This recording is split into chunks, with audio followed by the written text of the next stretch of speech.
Hey there everybody, Jason here, and the last time that I did a video about a keyboard and mouse combo that I got, it was about this. It was the Redragon Model S107 keyboard, mouse, and mousepad kit.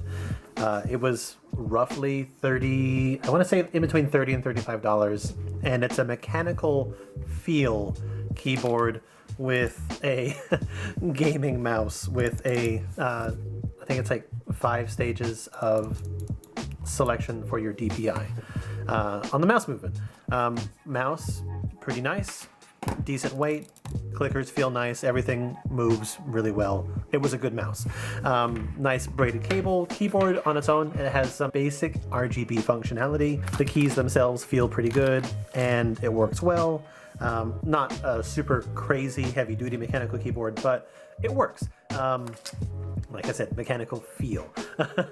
I was very happy with it. I've had this for a few years now, and I think it's time to actually do an upgrade. So in order to sort of keep along the same lines of discount or cheaper products, I decided to go with like one of the next closest mechanical, like an actual mechanical keyboard this time. This time I also went with Redragon. Let's pull that one out. And this one is the Gaming Essentials K551 RGB.BA keyboard and mouse 2-in-1 set.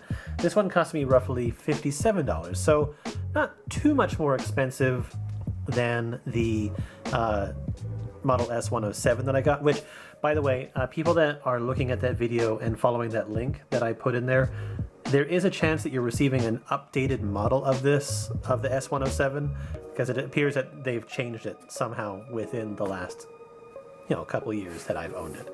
But either way, this is a keyboard with, it says it has high quality LED backlit mechanical gaming keyboard, high precision machinery manufacturer, double injection keycaps, full key, conflict free, spill proof, Win keys can be disabled in gaming, and the mouse is a 7200 DPI gaming mouse with 7 customizable buttons and software.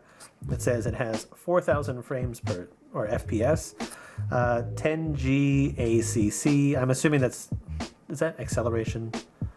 Not quite sure. Has 1000 hertz polling rate, adjustable DPI 800, 1200, 1600, 2400, and 7200. It has drivers for macro, button, light, and adjustable things, and 5 memory modes. But yeah, let's crack into this and take a look. I've already taken a quick little look at this just to make sure that I got what I ordered, because I ordered what was listed as like a certified pre-owned version of this through Amazon to save a few bucks. I got a different keyboard, so just be aware of that. Okay, so getting everything out of the package, we have the keyboard itself, as well as the mouse, keycap puller, a little logo decal or sticker, and then obviously an instruction book. I am happy to see that it's a braided cable for the mouse, just the same as it was for the previous one. I still feel like this is a nice, good value, regardless. The mouse itself is heavier. It has like a wider feel in my hand, and it certainly, like, even though it's cheaper, it sort of like looks slightly less gamer type without like the little crackly lightning sort of effect on this one. But it is definitely heavier and has a wider footprint. It's got a mode switch button on the bottom. I'd have to check that out to find out exactly what it does, but scroll wheel, 2 buttons. I'm assuming one of these is to adjust the DPI, and then it's got the 2 buttons on the side with the clicker. Feels nice. It moves. Very clickable. And then we have the actual keyboard itself. No braided cable on this one either. The cable seems thicker than the one that was available with the S107. They got these crazy long USB plug ends. The way that this is, I probably won't be able to run the cable where I had mine run previously, which is a bummer, but I can live with it. The keyboard itself is very heavy. Like, this is like a good few pounds. It feels solid. Like, I'm not getting what I would consider to be like a lot of flex in the keyboard or anything like that. Keys definitely have a much more mechanical sound, but they feel very nice too. You'll have to excuse the fact that I don't really know much about mechanical keys, so what I'm going to do is I'm going to pull off one of the keycaps and show you what this is. It is blue, and I know that there's all sorts of different styles of keycaps, and like cherry, MX, blue, brown. I don't know enough about that, but on what I'm viewing here, it feels quite nice. Nice locking, angle adjustment feet there. And the keys seem like recessed into this, which is fine. So what I'm going to do now is I'm going to plug it in and sort of see how it looks all lit up and see what functions it has. So we'll check out that here in just a moment. So now that I've got everything plugged in, let's go over the functions that these this keyboard and mouse have. So the mouse itself, I discovered that the first of the two buttons here is for the DPI settings. And so red is lowest, then blue, green, purple, and yellow. And then I sort of found that purple is the one that works best for me. The button on the back end is what controls the lighting modes. So the first one that it has is sort of like a rotating sort of chroma, cycling through all the colors. And then it has a slower moving, more sort of pulsing. The next mode it has is it basically lights up and changes colors based on the movements that you're making. But once you stop moving it, it dims and turns off. And then it has sort of a flashing color mode, but I don't quite know how you're supposed to change the color for what it's doing. And then it's off. And then it just goes back to sort of like a breathing, but again, it's just one color.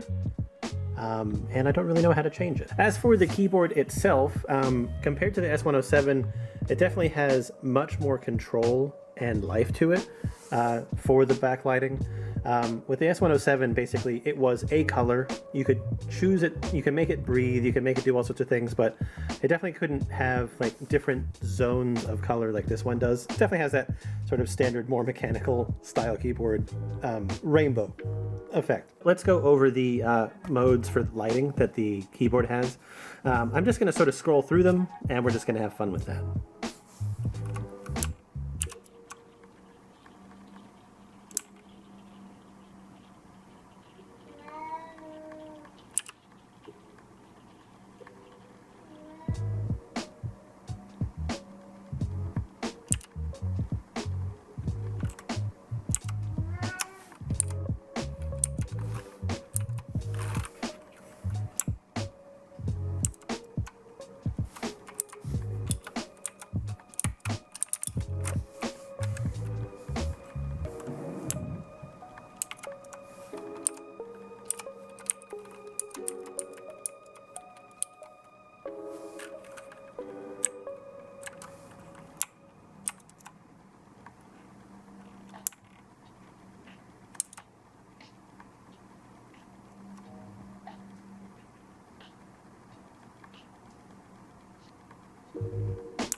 So aside from all of those modes, you have a few other functions that you can do.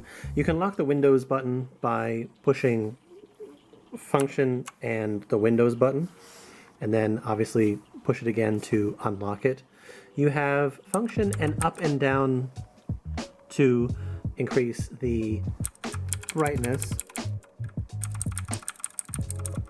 You have function and left, which adjusts the direction of the colors and the way they're moving. Function right adjusts the color and cycles through it. And then the very last one that you need is function and print screen, sort of resets it back to basics. So yeah, that's basically it. They look nice, they feel nice, and they fit well into my little spot. Obviously, I have limited room in my little streaming desk. I don't have much room to move my mouse, so I basically needed a keyboard that wasn't any bigger than the last one that I had, and this one fits the bill. It's actually just a little bit smaller because with the other ones it had sort of like a little bezel along the end. But otherwise, it's a nice keyboard and mouse combo. Again, pretty cheap at $57. If you've picked this one up, or if you do pick it up in the future, let me know what you think about it. I really like to hear your input. So far, I haven't had too many issues with this. It's a keyboard and mouse. It does the things. It moves, and that's all I really needed to do. So let me know what you think, and we will see you guys next time. Bye bye.